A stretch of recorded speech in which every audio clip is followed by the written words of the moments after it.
Hello, this is Mary from May Arts, and today I'm going to share with you how I've created this sweet little hot air balloon Christmas ornament. It's so easy to do, and it adds such a lovely touch to any Christmas tree.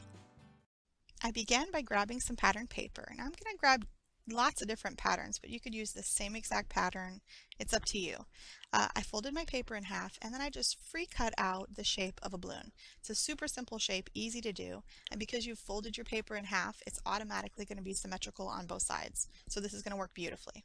Then you're going to use that first balloon that you cut out to cut out 7 more. You're going to need a total of 8 for this project. And then I grabbed some of my favorite May Arts products. We have the burlap cording, and this is going to be the backbone of our project. It's what's going to hold the whole project together. So we're going to need probably, I'm going to say, about 18 inches worth. And then I grabbed some silk ribbon and tons of different laces, as well as smaller lengths of that burlap cording.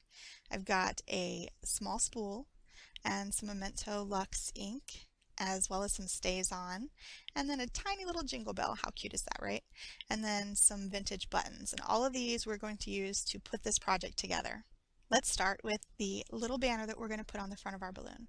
I have some of this canvas. It's plain, it's an ivory canvas ribbon, and it's a little thick for my particular alpha stamps that I have, so easy fix. We're just going to trim down each of the sides and give it a fun French look. It's going to shabby it up a little bit, and it's super simple to do. You just trim off each of the sides, and then you're going to pull off some of the extra threads, which is going to give it a pretty little fringe. So I'm going to go ahead and do that, and then I'm going to stamp the word Merry, and then I'll be right back.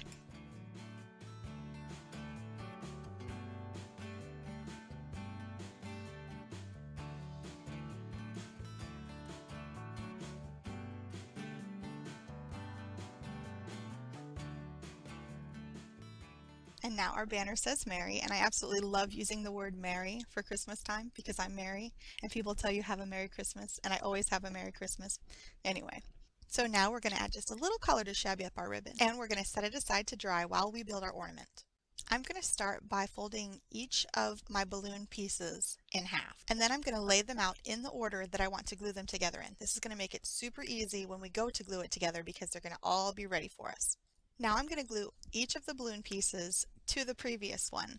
You want to make sure to get glue all the way to the edges. Now if I had more time, I would probably use a thick or a tacky glue, but since I'm doing this on video for you guys, I'm going to go ahead and use the hot glue gun. When you're finished and they're all glued together, you'll have something that looks like this, sort of like an accordion fold balloon. You may be noticing the strings. I did add a little bit of stitching to my balloon pieces before I glued them together, just for a little bit of texture, but it's not necessary. Now it's time to create the bottom or the basket of our ornament. And to do that, we're going to start by folding our burlap cording in half, and then we're going to string on this tiny little bell and then several buttons. Now I chose different sizes of buttons because I like the look of, starting with the smaller one and going to the larger one, but any type of buttons will definitely do. And then I'm going to string on this sweet little spool. But before I put it on, I did decorate it with a small piece of this lovely eyelet trim. And all these layers together will give you the illusion of a tiny basket. Now it's finally time to put our balloon together. Leaving about an inch of cording at the bottom of your balloon, lay the string right down the center and add some adhesive. You do not want it shifting around. And then go ahead and close your balloon. I've added one more button to the top and tied a knot to keep it secure. And finally, we're going to add our ribbon. Simply tie those pieces of ribbon, trim, and lace that we saved from the beginning to the top and the bottom of your balloon. Don't forget to tie a knot or a bow at the top of your cording so that you can hang your ornament. And to finish it off, we're just going to add our banner to the front. To make it look just a little bit more like a flagged banner, I've folded the edges on each side just like this and add just a touch of glue to hold it there. And now our balloon is finished and looking super shabby and ready to hang on our tree. Thanks so much for joining me today, and I hope you have a very Merry Christmas. I know I will. I'll see you next time.